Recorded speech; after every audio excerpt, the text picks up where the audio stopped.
Welcome to my dad's car. Enjoy!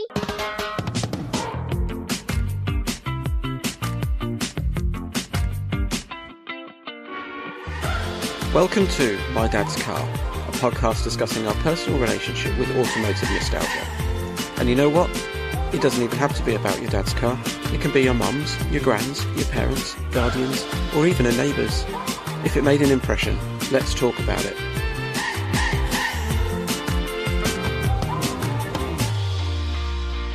Hello.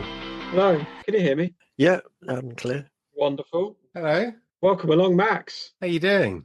Yeah, I saw that picture of you as a school child. I don't know whether that's real or not. I was like, oh, goodness me. That's not a school child. No, that's me at work. Well, then you've got a very young face. Oh, thanks. Let's have that one back there, eh? That's the real one. Max, meet John. Hey, John. Hello, Max. How are you? Yeah, pretty good. Good stuff. Pretty good. I've heard your dulcet tones on the podcast. Oh, I'm sorry to hear that. Hey, it's all good. Yeah, we'll jump into it. You ready to go? Yeah, absolutely. Cool. So for the benefit of the tape, I met Max through Porsches. I don't know whether I met you before you got involved with Nineworks or not, but you're a co-host on Nineworks Radio with Lee Sibley, who we've had on as a guest. Yeah. And I think I met you first at Goodwood, but I might be wrong. And you run around taking pictures and generally having a good time. Yeah, I think it was before I was on Nineworks, I think it was. I think we were Instagram pals, I think. Yeah, possibly. Good old Instagram.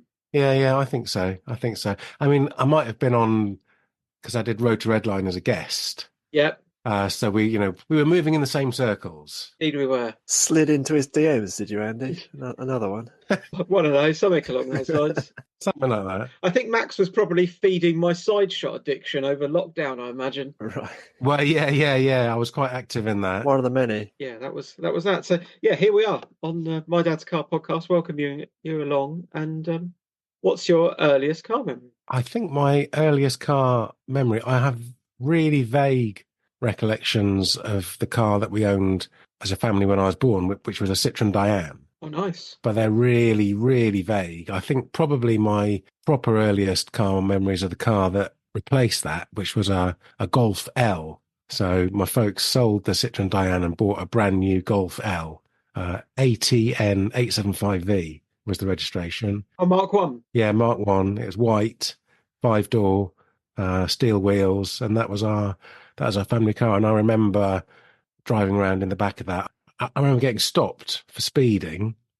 My mum was driving. We were on the Durham Road in Gateshead, and she got pulled over by a police motorcyclist. Okay. I mean, it was probably a 30. It's not like she was tearing along, but it was probably a 30, and she was going too fast.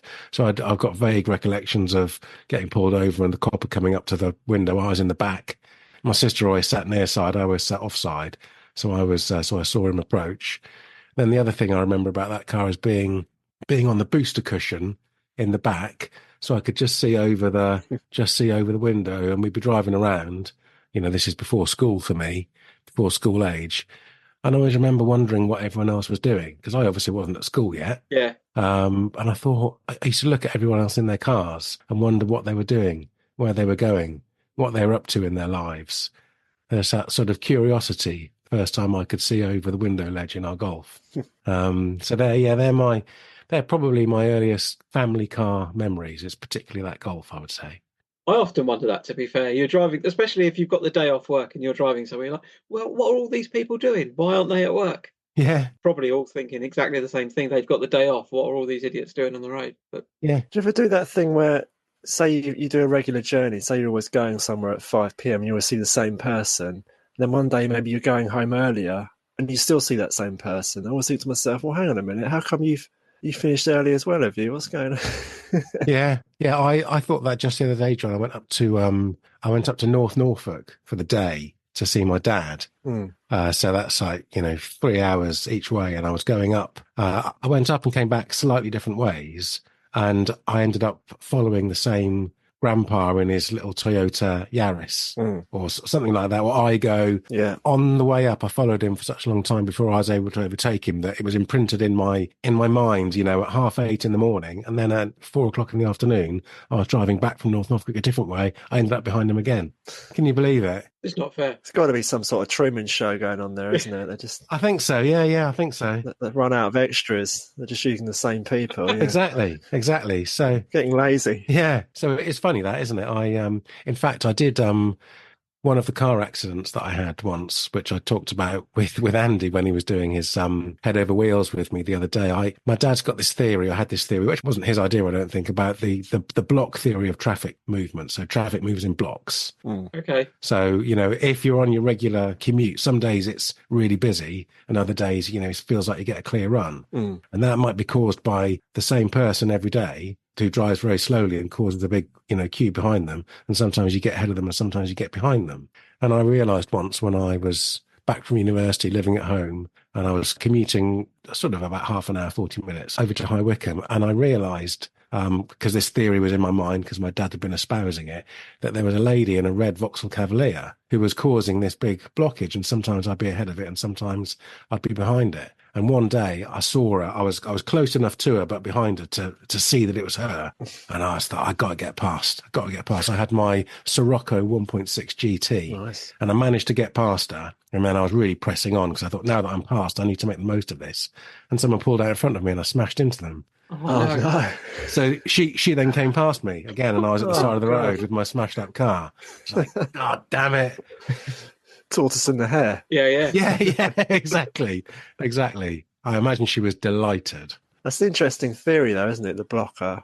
At the moment, obviously, we're in the middle of Easter holidays, so the roads are a dream in the morning. I still fail to see the correlation between the traffic being that bad when school is on compared to now. I just can't get my head around it, that being the main reason. I mean, it must be, I'm in London, so maybe buses are a huge factor in that. I think it's a bus thing. Yeah. Because there are buses that only run at school times, aren't there? Mm-hmm. There are normal buses, but there are also coaches. Yeah. And them stopping at the side of the road and picking up kids, I reckon that's a contributory factor, as well as the SUVs that everyone complains about.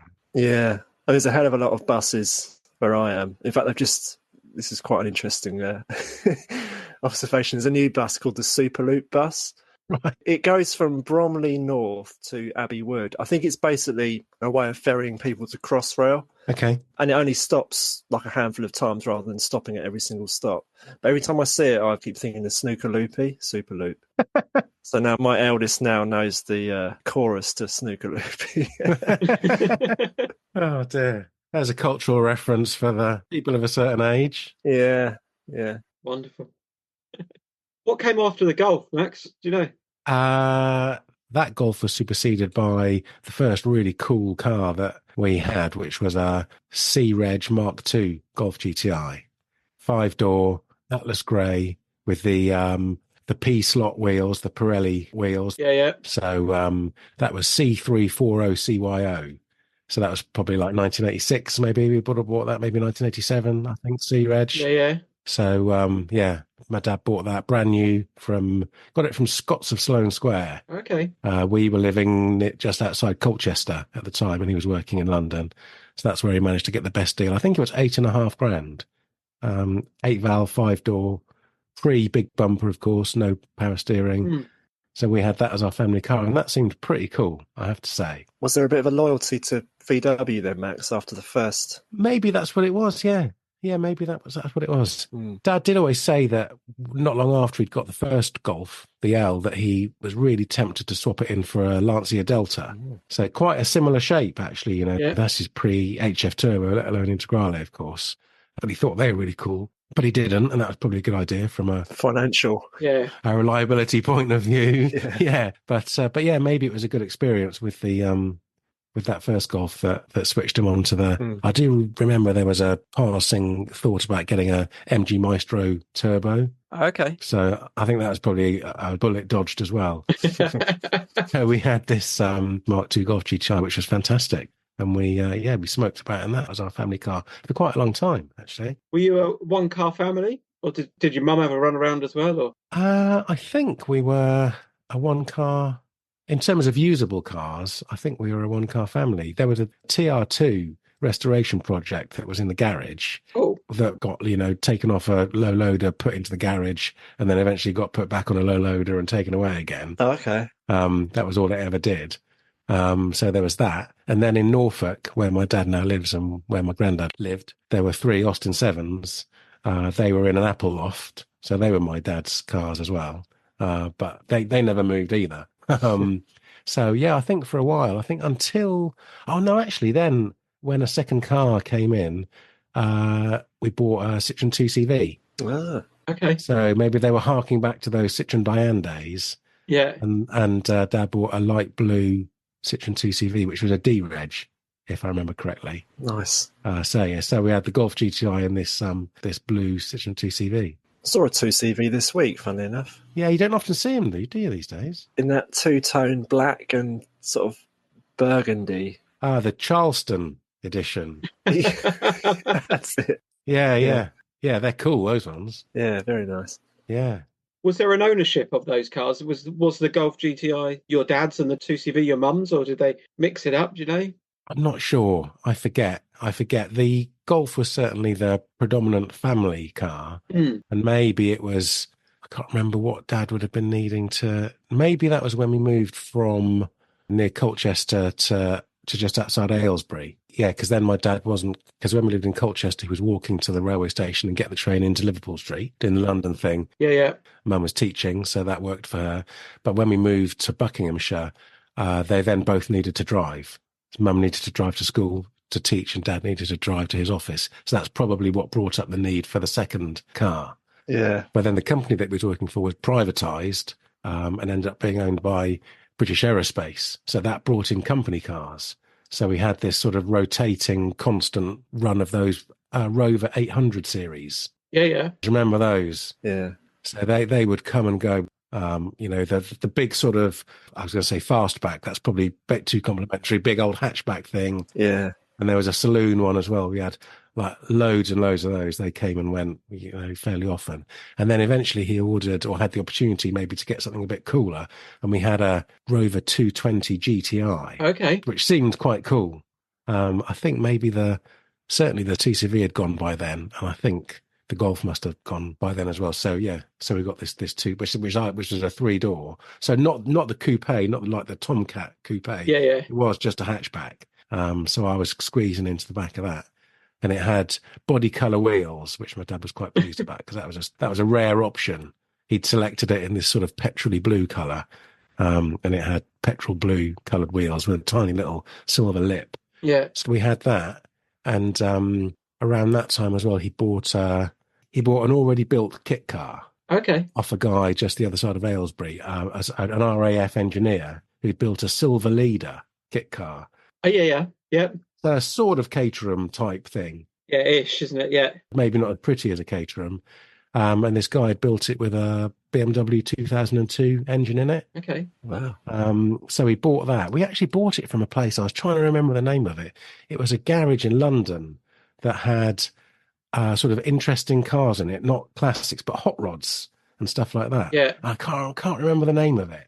Something like Andy's Garage or something, and it was, a bit like Duke of London is now. Yeah. Old industrial unit, interesting colours. And we actually went there to look at a Ford Pop. I think my dad fancied a Rover V8 engine Ford Pop hot rod. Yeah. So we went to this place to have a look at a Ford Pop, and it was full of that kind of thing, like Model T hot rods, probably some, slammed stuff and things on Wolf Race slot mags and those kind of things.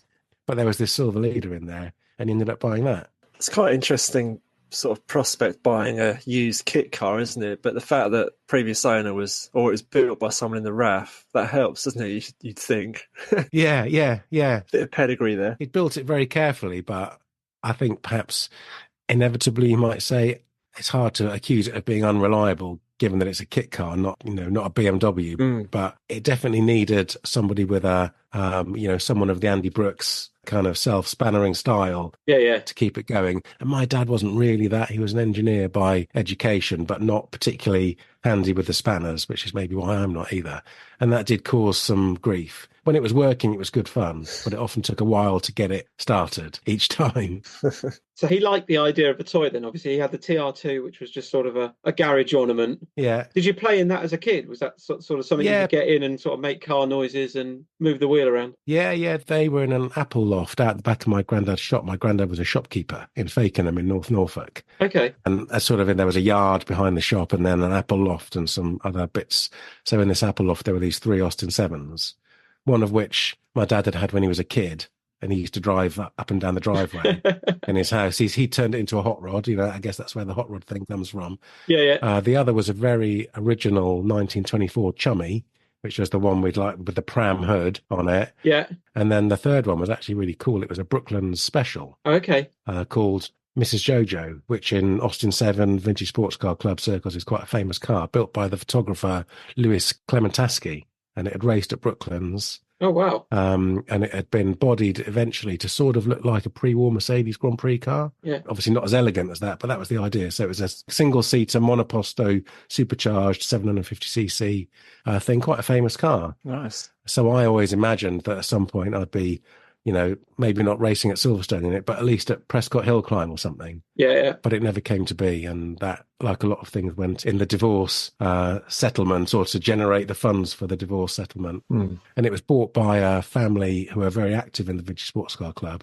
And they restored it and rebodied it into a previous iteration. And now they do race it at Prescott Hill Climb. Oh, wow. Do you know how your granddad came about them? Like, was he racing or was he? No. I don't really think of my granddad as a car guy. I think he was a car guy. I think that's why my dad was a car guy, but he didn't have interest in cars. He had a Vauxhall Chevette. I remember a white one. That's the last car that he had. Prior to that, he had a Mark III Cortina in what would probably now be a very cool PTS green. Okay, yeah. On a Porsche, but in the 1970s was just a Ford green, unwanted pea green or something. Green metallic, yeah. And then he had this Vauxhall Chevette, which actually became my sister's first car, actually. Oh, cool. But yeah, so he never had interest in cars, and I don't remember ever going to car things with my granddad. But I think the first car thing that I went to with my dad was a trip to Snetterton. When we were we'd spend like half the summer holidays in Norfolk at Grandad's. Yeah. And my dad and I went off to Snetterton once. I think I wouldn't go as far as to say I was studious, but I do recall coming back from those summer holidays, going back to school. All I wanted to do was talk about my trip to Snetterton and cars. And I think that was the beginning of the end of my academic career. And I think prior to that, I was reasonably studious. Post that, it was just all about cars. There we go. Do you recall any music from kind of journeys or sort of holidays or whatever that you took in the cars? Yeah. One quite clear memory, actually, again, was during the summer holidays when we were in Norfolk. My mum was quite into music. She was probably the big musical influence in our family, more so than my dad. And on the day we were, part of our 3-week of the 6-week summer holiday in Norfolk, in the Golf GTI. And it was the day that Michael Jackson Bad came out, that album. Okay. So, summer of 1987. So on the day that it got released, my mum and my sister and I went from Fakenham to Norwich, about 45 minutes, in the Golf, went to Andy's Records in Norwich, bought it on cassette, and then played it on the way back. Nice. So that's a very clear musical car memory in that GTI.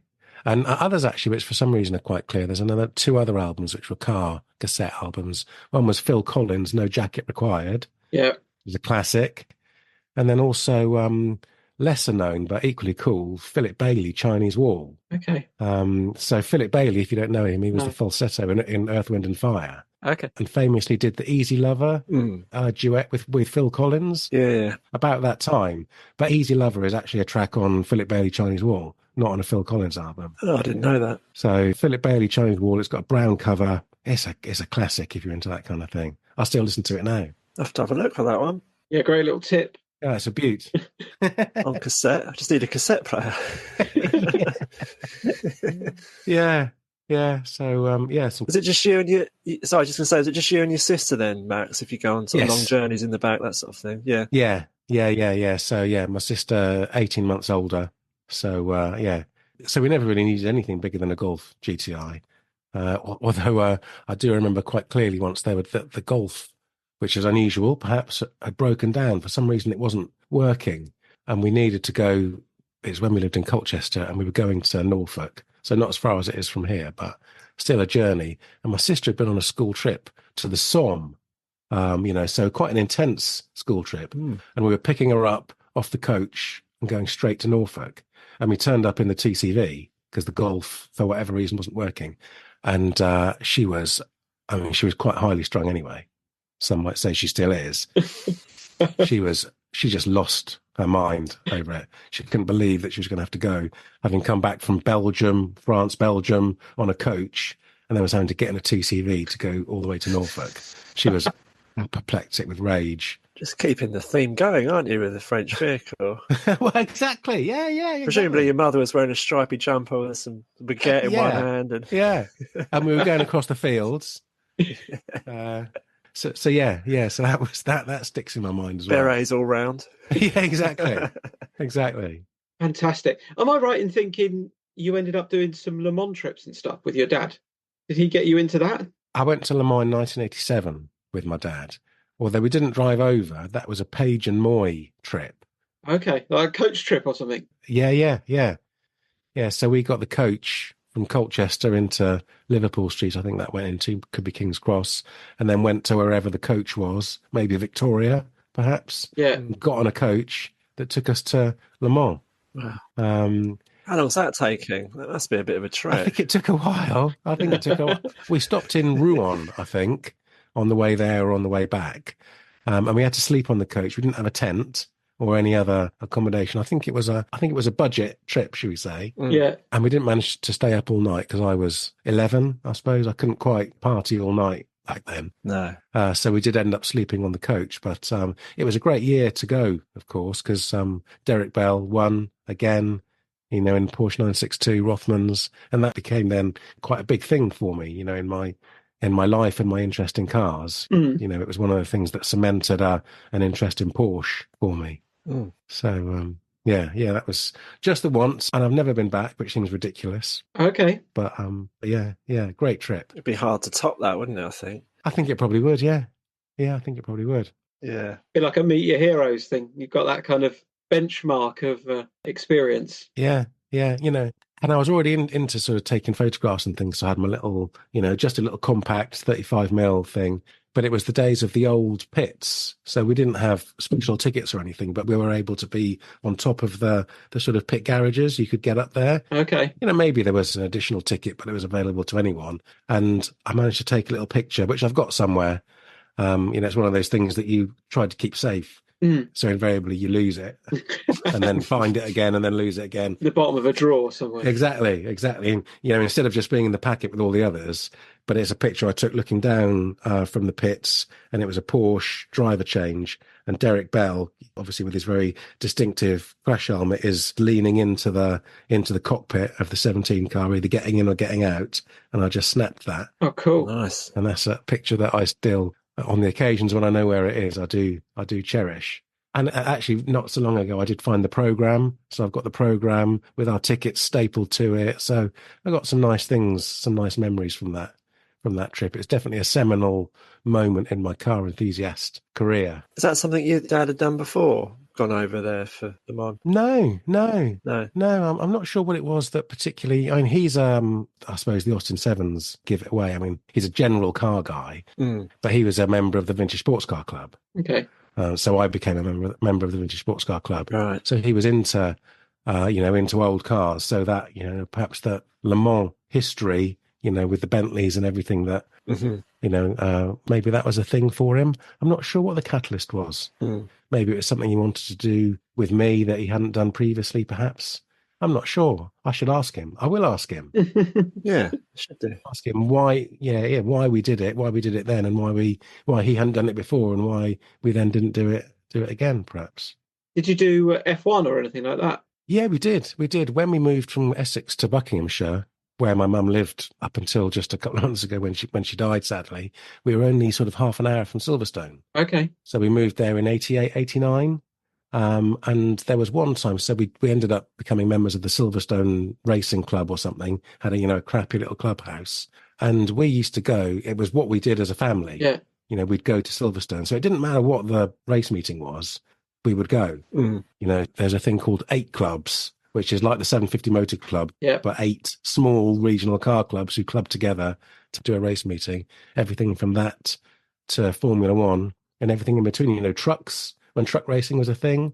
Yeah. There wasn't a lot of motorbike racing at Silverstone at that time. So it was all 4 wheels or 6 wheels. If trucks have 6 wheels, I'm not sure. But yeah, we'd go to all sorts. So we went to the Formula One in 89, I remember, which was a really wet race. I think Mansell podiumed, I think, in a Williams that had a Judd, normally aspirated V8 in it. Okay. So I think not a competitive year. But we also went to 91. Maybe I'm getting that wrong. Maybe it was 91 that happened. But we went 89 and 91, definitely to the Formula One. Cool. But we also went to World Endurance when that came. And we went actually in 89, I remember, we went to the World Endurance 1,000 kilometres at Brands Hatch, which was a real high point of Group C. That was another Group C moment for me. I found some pictures actually just the other day from that. But Silverstone, when it's half an hour away, you just go, we just went to everything. I used to go to Brands a lot with my dad because he lived in Kent.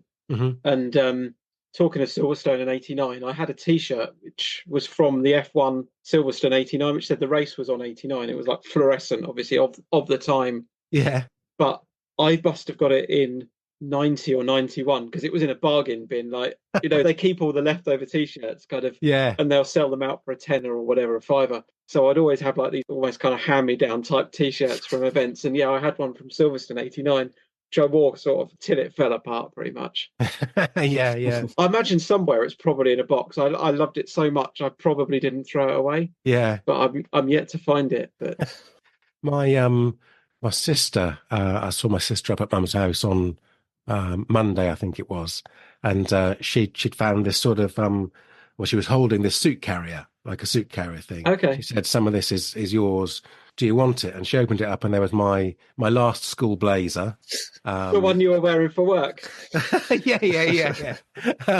My Cub jumper thing and the like scarf, like toggles, and 3 T-shirts, and the T-shirts were from the Thrust SSC era. Okay. When Andy Green and Richard Noble and Ron Ayres were, in fact, they set the land speed record, didn't they, with Thrust SSC? It's the next, it's the more recent one that they haven't managed to get off the ground, as it were. And I think I think you could join like a supporters club, maybe get a tiny little sticker on Thrust SSC with your name on it. Yeah. But I've got these 3 T-shirts from the period that they were doing that, and they're all signed and dated by Andy Green, Richard Noble and Ron Ayres. Oh, wow. Nice. Pretty cool. So, they were white at one time. Now they're sort of yellowed. And my sister said to me, "Do you want to keep these?" And I think, well, you kind of got to, really. I've got this far with them. Oh, exactly. I remember being at school when that was going off, the Thrust thing, and my friend claimed his dad had designed a part on Thrust, which we never really knew if it was true or not, but obviously we used to say, "It's nonsense, you're talking rubbish, mate." Well, who knows? The cup holder. Yeah. Cup holder. Yeah. Well, someone had to, I suppose, so maybe he did. Yeah. Holds your coffee at 600 miles an hour. Spill proof. If anyone's dad was going to do it, it would be that dad, to be fair. But yeah, I'm not so sure. The jury's still out on that one. Yeah, that was a pretty cool thing, that Thrust SSC. Didn't have 2 big, like tiny little sort of jet plane canopy in the middle, and those 2 massive engines. Yeah, it was a pretty rad. Black, wasn't it? Yeah, that's right. Yeah, pretty rad looking thing. Are we still doing stuff like that, or is that does that still go on, land speed? Well, was it Bloodhound, the next one? Bloodhound, that's right. Yeah, I think that was the same team originally, but that stalled and got restarted. I think just recently I saw a thing maybe on the Intercooler website and some other things that they're trying to get that going again, I think. But I don't know if Andy Green in Thrust SSC still holds the land speed record or not. I'm not sure. But yeah, it's cool to see those T-shirts. Yeah, I need to tuck them away somewhere now for another 20 years. Yeah. It was a big thing, wasn't it? I guess pre-internet, like the Guinness Book of Records was kind of a real thing. Yeah. Yeah, to flick through that, and I guess that was kind of it, wasn't it? You wanted to be on Record Breakers. Yeah. Or you wanted to be in the newspaper. And nowadays, maybe anyone can have a go at anything, and people are more interested in dancing in kitchens and TikTok than kind of the millions of pounds it must take to take your car a million miles an hour, whatever it is. Yeah, if you can jump over 50 bean cans on your skateboard, that's just as good these days, isn't it? I mean, it seems. 46 is my record. Hey, there's still time, John. There's still time. Yeah. I only had 46 there at the time, so. Any interesting journeys, Max? Obviously, you mentioned going to race circuits and stuff, but did you go holidaying at all, or Nah, any breakdowns, perhaps? nothing really. Caravans? Any caravans? No, there was no caravanning. And the family holidays were pretty.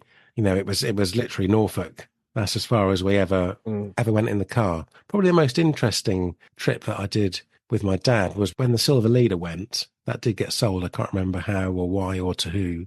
But the thing that came after that, in terms of that interesting car side of things, was actually pretty cool. When we lived in Essex, we went to Whittam to visit the Ginetta factory when Ginetta was owned by the family who'd started it, and they had their factory in Whittam. But it went through another iteration, and we went up to Martin Pfaff was the managing director, and they launched this really beautiful car called the G33. Okay. Which was a development of the Ginetta G27, which was a kit car. Yeah. And the G33 was a really elegant car, almost sort of Jaguar D-type-esque. Oh, cool. Although it had pop-up headlamps. And that wasn't a kit car. That was a series production car. And it was in Autocar. It was tested by Autocar. And my dad had a real hankering for it. And he agreed to buy it. Nice. So we bought that car. So we went up to the factory, which was in Scarborough, I think. Okay. So we went up and he bought this G33. So that was a 3.5 litre Rover V8 engined, low volume production British sports car. It was chassis number 1, a car that Autocar drove. Oh, wow. So he bought that. We took that home, and that was a really cool car. You drive it home? Yeah, he drove it home. I was teens at this point. Yeah. But then in 1993, because I'm really into motorbike racing, much more still than I am actually into modern car racing. Okay. Not so interested in that at all, really, but motorbike racing I love. And in 93, we took the Ginetta to the Isle of Man for the TT races. Oh, amazing. Nice. So he and I went up for a sort of long weekend. He knew someone, maybe someone that he'd worked with or something. She was a lawyer and she'd ended up settling on the Isle of Man with her family. So that was probably the catalyst for making it, because that made it quite easy. So we did this road trip, got the ferry across from just near Liverpool. I forget the name of the port. And we spent probably, as I say, a long weekend on the Isle of Man. And I think probably still one of my fondest memories now was when we needed to get round to the spot that we were going to spectate. And the road was closed. So there were spectators everywhere. And we were in the Ginetta and we were bombing along. And I think I think he really enjoyed that. On a closed road, nothing else on the road, spectators on the Isle of Man. I think he still looks back on that now as a trip that he really enjoyed in that car.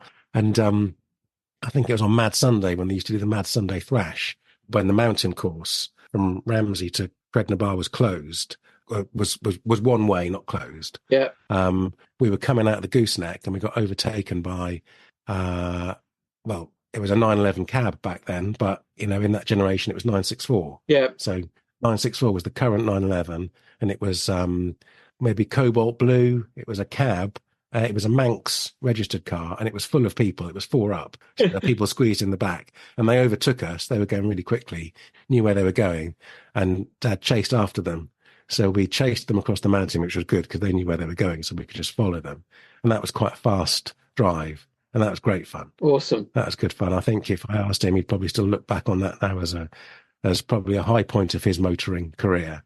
And the thing, there was a bit of an overheating problem with it. But whilst we were waiting for the ferry, there were some more, engineering focused and more practical engineers, more practical than him, who helped him source that problem and fix it. So that went away and the thing got all the way to the Isle of Man and back, reliably. Wow. Fantastic. I was going to say at the beginning when you said he was going to purchase that I thought it sounded quite a risky venture, but yeah, fair play that it did the journey there and back. Yeah, it did okay, actually. It did okay. And he did his one, everyone thinks or would like to be a racing driver, wouldn't they? If you're into cars, you think, and this is pre-track days. So he did do his ARDS license, got his racing license, and he entered the Ginetta in a vintage sports car club event called the Pomeroy Trophy. Okay. It's at Silverstone, and it's a series of tests that were created to find what the best touring car is. in the 1920s. So it's a slightly, it's a typically British,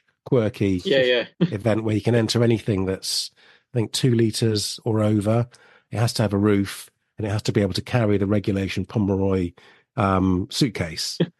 So you do a sort of drag race and a slalom, and then a 40-minute high-speed trial, basically a hack around the track. And he did that. And the way my mum recalled it was that he was terrified, basically. So that was his one and only experience, really, of not racing exactly, because it wasn't a race, but it sort of was. Against the clock. Yeah, and that was all that was enough, apparently. Am I right in thinking he got into Porsches afterwards? Well, I'm not sure where his Porsche thing came from. So when Mum got busted by the Rozzers in the Golf, that was on the Durham Road in Gateshead. So we were living in the northeast in Gateshead. And in the road that we lived, so this is, we must have moved there in maybe 1980, lived there maybe 80 to 85 perhaps, before we moved to Essex. And other people that lived in the street, we lived at number 5 in this cul-de-sac. At number 1 on the left-hand side, there was a guy called George Smith, who was a proper Geordie entrepreneur. And he had a Rolls Royce. Nice. He had a load of motorbikes, which I think maybe just planted that seed that became an interest in motorbike racing later on for me, because I used to take them out of the garage and start them up and just ride them up and down the road. Yeah. And they made a lot of noise, so that was all pretty cool. But he also had a 930 Turbo Martini. Oh, lovely. Which could, and I need to explore this with Paul Pressland, could be the car that Paul Pressland now owns, because that was a Newcastle Porsche delivered car. So that, as a thing that I would see, certainly planted a Porsche seed for me and would have interested my dad, without a doubt. And then either next door to them or 2 doors up, there was a bookie called Jeff, and he had a black 3.2 Carrera. And that was always parked in his driveway. So every time up and down the road, I'd see that. And that, I think, along with the Condor Man black 911s, really planted the seed of being interested in black Porsches for me. And again, would have done for my dad as well. How important that was for him or not, I'm not sure. But he would have encouraged my interest in Porsche for sure, without a doubt. And he eventually bought a 944. Yeah. So yeah, he was a transaxle guy, Andy. Fantastic. Good taste. One of your own. Yeah. I trying to that was black. It was like a Y reg or something like that. Okay, yeah, early one then, yeah. So maybe 2.5 litre would that have been? Yeah. 2.5, yeah. And he had that for a while. I think at one point he did try to sell it to me for 1,800 quid. I think at which time I thought that he probably ought to be giving it to me rather than trying to sell it to me. That didn't seem quite right. So anyway, so I didn't take that on from him. So that must have got sold. And then eventually he did buy a left-hand drive 3.2 Carrera, which became the first Porsche that I drove. Oh, cool. And also the first Porsche that I... Don't say crashed. Sort of crashed. Oh, no. But only a sort of crash. It was just a spin. It was a crash without an impact, shall we say. No, not too bad. Not another blocker, was it? Well, no, that one. So that was at Silverstone, actually. So that was one of our regular trips to Silverstone. And that was actually when they started doing a little club motorbike race meeting, a late season, sort of October time, one of the last things that they did. So we used to go to that because I was into bikes. And on the infield from Copse Corner, is I suppose is the end of one of the old runways. So big, I'm not sure what the surface is like now, but it used to be just that patchy concrete sort of thing, big space. And he said, why don't you have a go? So I was less than 17 because I didn't have a driving license. He said, why don't you drive the car, have a go in the car? That sort of club meeting at Silverstone, there's not a lot of people around.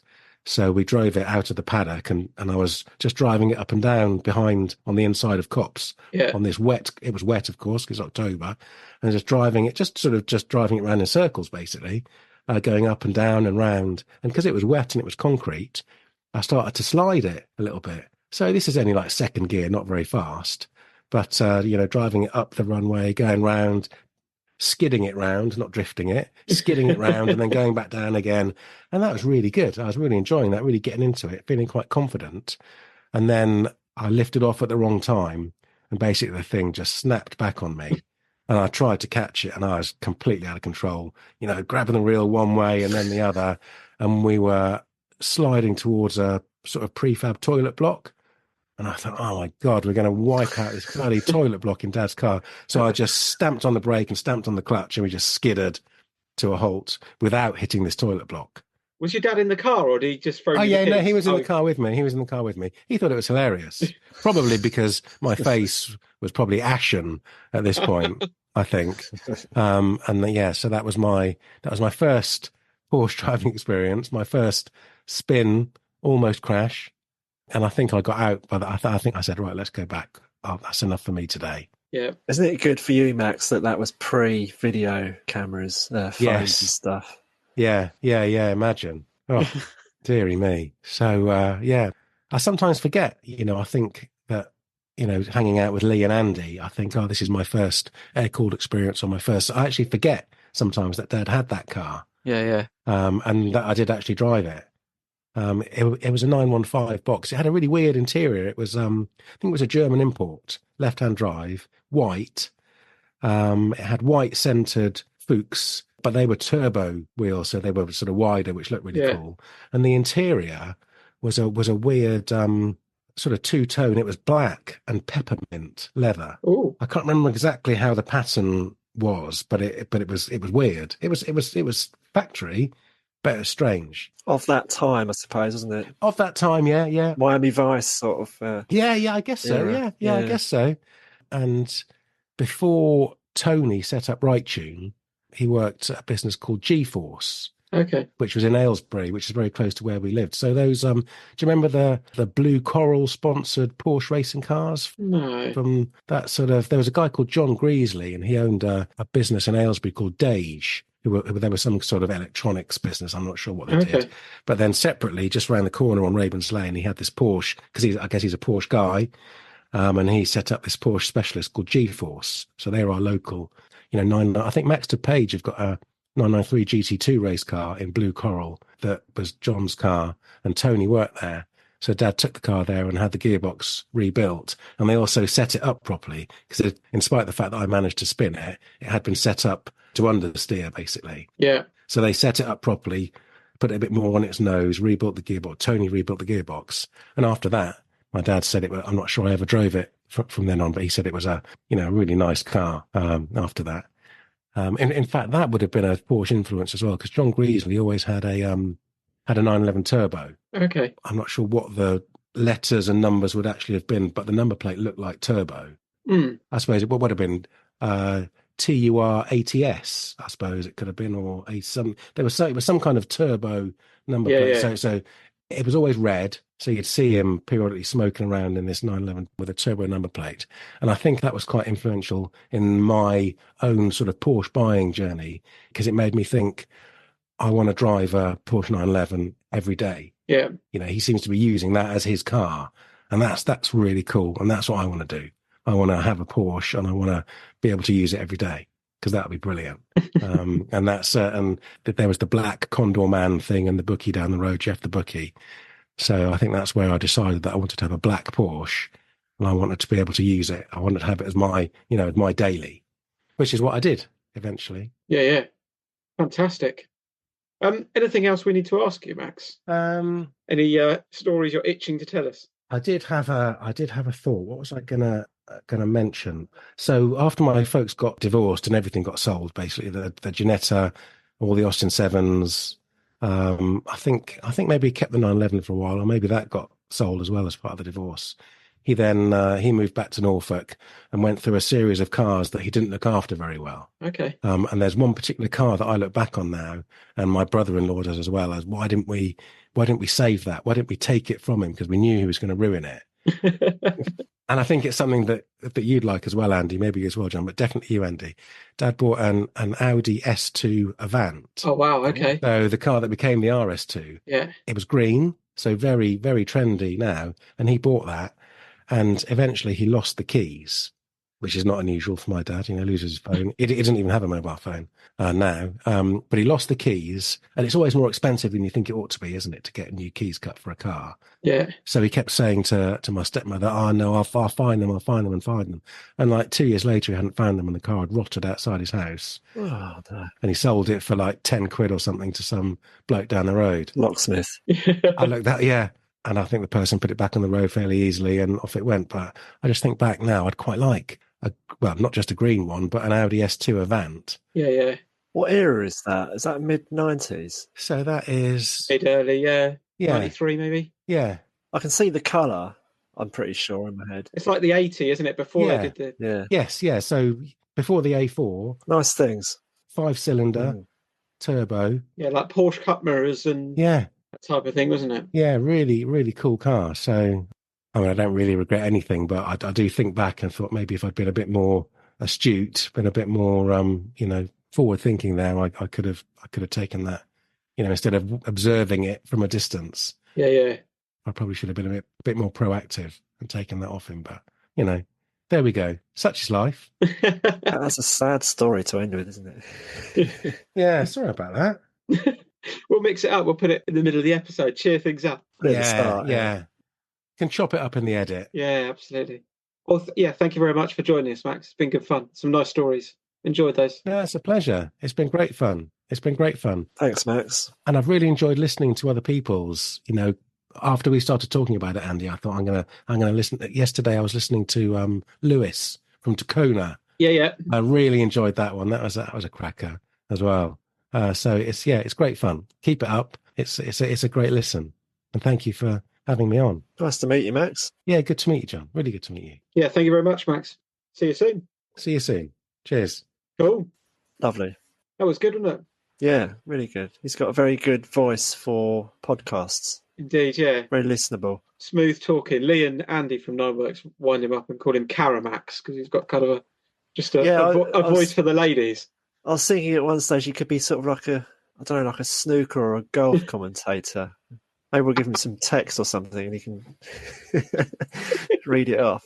Yeah, nothing kind of upbeat or fast, just very paced, slow paced. He's in the rough. No, it was good fun. Yeah, I really enjoyed that. Some nice stories. Isle of Man was interesting actually. I remember from my grandparents' house. So my grandma and grandpa, my dad's parents, they had sort of some Isle of Man memorabilia up from the TT. Mm. And I think my grandpa went as a younger man, but my dad never went. And it was something when we found out he was ill, actually, I kind of spoke to him about and whether or not we could get him kind of over there on a bit of a sort of a last hurrah. Yeah. And it turned out, his kind of illness sort of took over a bit too quickly, really. But at some point, it'd be nice to kind of do that trip. Yeah, definitely. One for you to tick off. Yeah, me and my brother are kind of into bike racing and we kind of watch it anyway. But as a little sort of hat tip or whatever for him. Definitely, yeah. Yeah. So one day I get dreadful seasickness. Oh, do you? So I'm sort of dreading the trip. But is that the only means of other than helicopter or something? Yeah. You can fly commercial flight, I think. Right. Obviously, you're then a little bit limited to getting around while you must be able to hire a car, I suppose. How long is it on the boat? About 5 hours on the Irish Sea. It's not that long, is it? Is it really? I think so. Good gracious. And it's a horrible piece of water by all accounts, but yeah. One day I'll kind of. It might be one of those ones that once you get your sea legs on maybe test the water and do the Isle of Wight trip a few times. I've been on boats before, but I did the Isle of Wight last summer and it was kind of mill pond flat and I was fine. But we went on a cruise for our honeymoon and first morning I was being sick. So I've got 2 weeks of this. I remember you telling me this. Yeah. So I do kind of try and avoid boats if I can. Yeah. Apologies to Max for talking about seasickness at the end of his episode. Some good cars. Obviously Citroen Dyanes, 2CV, couple of Golfs. Yeah, Porsches. Some Porsches in there. Yeah, we're not going to turn those down. A bit of kit car action. Some kit car action, yeah. That's quite nice. Mother getting pulled by the old bill. Yeah, speeding offence. Some good albums. Yeah, a tip off, wasn't there? And No Jacket Required was obviously the cassette of choice for Ben travelling around France. Although that was Full Metal Jacket, wasn't it? Full Metal Jacket, we got the title wrong. But that and I can't remember what he said the other album was. Oh, it was Phil Bailey, wasn't it? Oh, Bad, Michael Jackson. Oh, sorry, yeah, MJ, yeah. And I'd not heard of the other album, but no, I heard of the man, but not the album. Yeah, good-o. Yeah, definitely good one, I think. Thank you very much, John. All right, mate. No worries. Roll the credits. Thanks Thank you for listening to my dad's car. I hope you enjoyed the show. Please support us. Buy us a coffee and subscribe. And tell all your friends.